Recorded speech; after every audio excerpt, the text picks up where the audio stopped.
My name is Utkarsh Verma and I'm a psychology mentor at Study Capital. In my earlier video on clinical psychology and the future of RCI registered clinical psychologist, I've told so many things and मुझे ऐसा लगा कि वो बहुत सारा content एक साथ हो गया. So in this video I'm gonna be telling you again those things in a very detailed manner, like somewhat detailed. So basically there is a course that is known as MA in Clinical Psychology. इसके लिए eligibility क्या होनी चाहिए? You should be having 4-year UG degree in psychology और 3-year UG degree will work, but आपको 1 साल का bridge course करना पड़ेगा.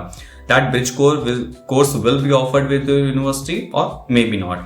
Then अगर आपने 3 साल का UG किया and you are in the masters, so minimum 1 year of masters is compulsory. Now there are 3 important questions which are still unanswered. People who are from non-psychology background, उनका क्या होगा? People who have done their masters or who are in the final year of masters, वो क्या करेंगे?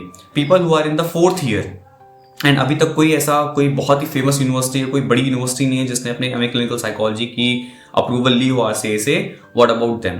So there is a lot of confusion basically with these 3 questions. Masters final year students, master first year student and the 3-year or 4-year UG students and basically the non-psychology background students जिनका UG में background नहीं था psychology में but they opted their masters in psychology, right, in PG.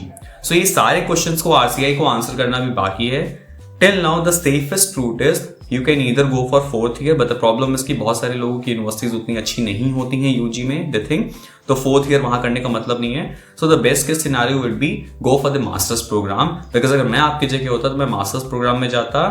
In any case अगर मेरे पास उधर security ना होती क्लिनिकल साइकोलॉजी की, there were like grey lines, मेरा मास्टर्स एटलीस्ट चल रहा होता है एक अच्छी यूनिवर्सिटी से. And may be in future DU, BHU, Jamia भी MA clinical psychology course introduce करें and there will be a facility कि आप फर्स्ट ईयर के बाद स्विच कर सकते हो into MA clinical psychology.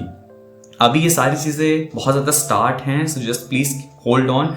Government का एम यही है जितना मैं समझ पा रहा हूँ, that they need to increase the mental health care professionals, alright, उनकी क्वांटिटी बढ़ाना है उनको.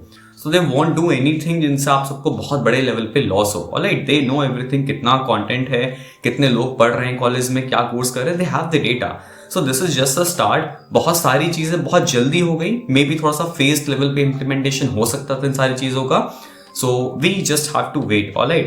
And till now you can just prepare for your CUET Masters program. I have my courses. You can check out, the link is in description. Download the Study Capital app. There you will see the Mahayodha batch and the Sankalp batch.